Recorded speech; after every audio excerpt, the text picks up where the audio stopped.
औरंगजेब को लेकर सियासी बवाल बढ़ता जा रहा है। पहले अबू आजमी ने औरंगजेब की तारीफ की, जिस पर उन्हें महाराष्ट्र विधानसभा के मौजूदा सत्र से निलंबित कर दिया गया। वहीं अब जेडीयू के खालिद अनवर ने औरंगजेब को लेकर बयान दिया है। सुनिए उन्होंने क्या कहा। देखिए, ये बदकिस्मती है इस हमारे देश के राजनीति की कि एकेडमिक डिस्कशन पार्लियामेंट में करते हैं। अगर कोई सिनेमा बन रहा है, कोई आर्टिकल लिख रहा है, तो ये एकेडमिक डिस्कशन है, इस पे डिस्कशन होना चाहिए। लेकिन जो औरंगजेब थे उनके बारे में लोगों की ओपिनियन अलग अलग है, और जो हिस्टोरियंस हैं, बड़े हिस्टोरियंस, उन सब ने ये कहा है कि औरंगजेब एक अच्छा शासक था, और उनको जिस तरह से जालिम बताया जाता है उतना जालिम नहीं था, बल्कि एक लॉबी है जो उनको जालिम बताने की कोशिश कर रही है। तो ये थ्रू आउट एक एकेडमिक डिस्कशन है, ये पार्लियामेंट के फ्लोर पे डिस्कशन नहीं हो सकता, और किसी जो है ना पॉलिटिकल जलसे में नहीं हो सकता। तो एकेडमिक डिस्कशन को एकेडमिक रहना देना चाहिए, और औरंगजेब के बारे में इस तरह का दुष्प्रचार करके कोई पॉलिटिकल पार्टी क्या हासिल करना चाहती मुझे नहीं समझ में आता। एक राजा था जो चला गया, आप राजा हैं, हम राजा हैं, हमको बताना है कि हम देश को क्या देने जा रहे हैं।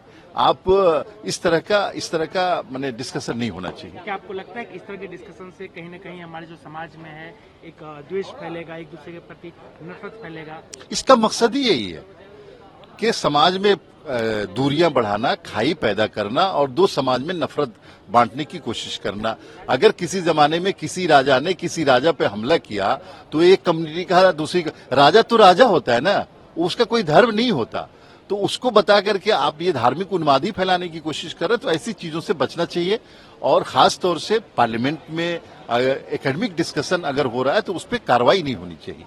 वहीं जब खालिद अनवर से ये पूछा गया कि महाराष्ट्र में अबू आजमी के खिलाफ एनडीए गठबंधन की पार्टियों ने ही कार्रवाई की है, इस पर सुनिए खालिद अनवर ने क्या कहा। तो एक बात बताइए, सरकार तो आपकी की है महाराष्ट्र में भी, वहाँ भी तो एनडीए की ही सरकार है, और कार्रवाई भी एनडीए के ही देखिए, एनडीए की सरकार ने की है, एनडीए में हमारा कोई स्टेक नहीं महाराष्ट्र में, और हम लोग, हमारी सरकार बिहार में, हमारी सरकार हमारा स्टेक सेंटर में है। हम लोग इस तरह के डिस्कशन को न तो प्रमोट करते हैं, और न ही कोई डिस्कशन होता है तो इस पे सजा देने की हमारी प्रवृत्ति रही है। हम लोग बहुत ओपन है, फ्री स्पीच के कायल है, और अगर कोई एकेडमिक डिस्कशन करना चाहता तो करे, जैसे बिहार के हाउस में होता है, और सब लोग फ्रीली बात करते हैं। वहीं दूसरी ओर अबू आजमी भी अब औरंगजेब वाले बयान पर सफाई देते घूम रहे हैं। सुनिए उन्होंने इस पर क्या सफाई दी है। नहीं, देखिए, मैंने ऐसा कोई लफ्ज बोला नहीं, और सोच भी नहीं सकता कि मैं किसी महापुरुषों के खिलाफ कोई बात करूं। लेकिन अब मैं देख रहा हूं कि एक फैशन बन गया है।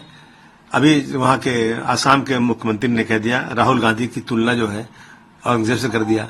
इसके पहले अखिलेश जी की तुलना औरंगजेब से कर दिया। मतलब क्या होता है?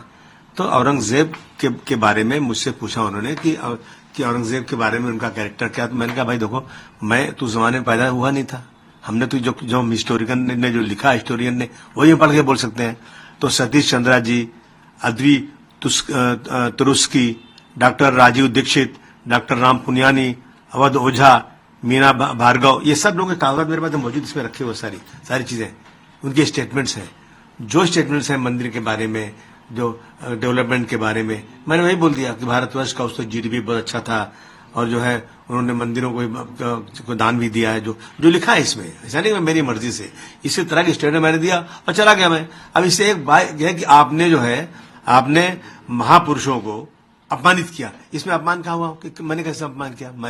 मैं कभी जिंदगी में महापुरुषों का अपमान कर ही नहीं सकता हूं। मैं खुद ही हूं, असेंबली में कई बार मैंने खड़े होकर बोला है कि साहब, जो लोग भी किसी महापुरुष का अपमान करते हैं उनको छोटा मोटा नहीं 10 साल की सजा होना चाहिए, क्योंकि फैशन बन चुका है ये अपमान करने का। तो मैंने कहा किया। अब उसके ऊपर मुझे जो है पूरे सेशन के लिए सस्पेंड कर दिया गया है। मैं समझता हूं ये नाइंसाफी है। वहीं इस मुद्दे पर सीएम योगी ने भरे सदन में अबू आजमी के बयान को लेकर सपा पर तंज भी कसा था, लेकिन अब जेडीयू के नेता का बयान आने पर इस मुद्दे पर बवाल और बढ़ गया है। इस वीडियो में फिलहाल इतना ही। बने रहें न्यूज नेशन के डिजिटल प्लेटफॉर्म पर। न्यूज नेशन अब व्हाट्सएप पर खबरों की ताजा अपडेट के लिए न्यूज नेशन के इस क्यूआर कोड को स्कैन करें।